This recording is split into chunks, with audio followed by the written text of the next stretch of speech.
বিসমিল্লাহির রহমানির রহিম। আল্লাহুম্মা সাল্লি আলা মুহাম্মাদ, আল্লাহুম্মা বারিক আলা মুহাম্মাদ। চলুন একটা ঘটনা শেয়ার করি। আমার বাসা থেকে ২-৩টা ঘর পরে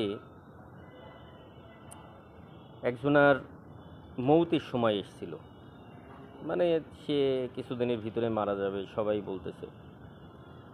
তো সবাই আসলে মৌতের সময়টা সবাই বুঝেই ফেলে যে এই সময়ই কিছুদিন আছে এনার মৌত হয়ে যাবে। তো আমি রাত্রে দোকান শেষ করে যখন বাসায় যাচ্ছি, তো দেখলাম যে একটা ঘর পরেই ওই যে অসুস্থ ব্যক্তি তার একটা ঘর পরেই সেই ঘরে মুভি চলতেছে। মুভি তার মানে সিনেমা চলতেছে, টিভিতে সিনেমা চলতেছে, তাও লাউড দিয়ে।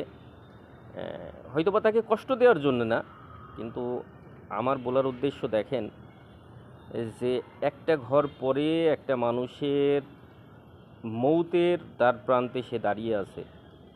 সে আজকালের ভিতরে মারা যাবে, কিন্তু একজনের ঘরে মুভি চলতেছে, সিনেমা চলতেছে। তো এমন একটা সময় আসবে আমারও মৌত হবে, মৌতের সময় আরেকজনের ঘরে এক ঘর পরে এমন সিনেমা চলবে।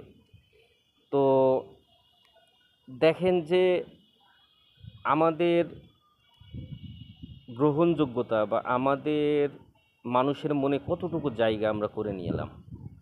আমরা কি আদৌ কি মানুষের মনে জায়গা করে নিতে পারলাম কি পারলাম না? আসলে দুনিয়াটা এমনই, আপনি মারা যাবেন কারোর কোনো আসে যায় না, কিন্তু দুনিয়ারও কোনো আসে যায় না, কারোর কোনো আসে যায় না, আপনার নিজের আত্মীয় স্বজন বলেন কারোর কিছু আসে যায় না। এটা দুনিয়ার বাস্তবতা।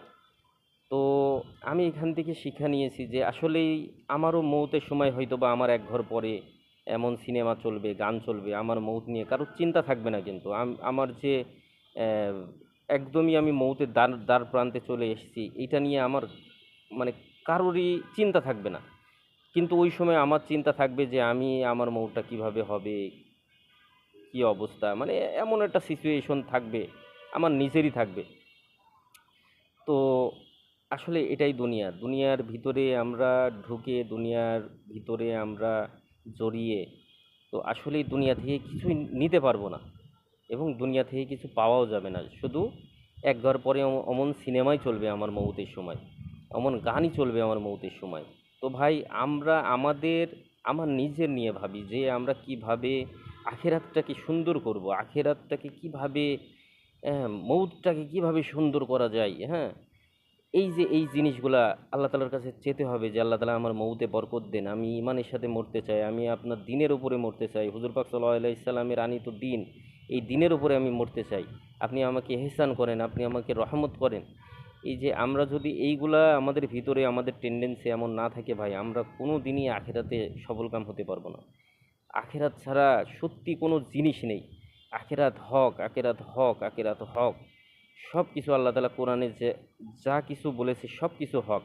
আর আল্লাহ তালা কোরআনে বলেও দিয়েছে তার মৌসুম এমন যে তোমরা আখেরাতকে মানে আখেরাতকে খেলতামাশায় পরিণত করো না, বা আখেরাত যে নেই এমন এমন জিনিস নিয়ে এমন সন্দেহ করো না তোমরা। তো কম বেশি ভাই কথার ভিতরে ভুল হতে পারে।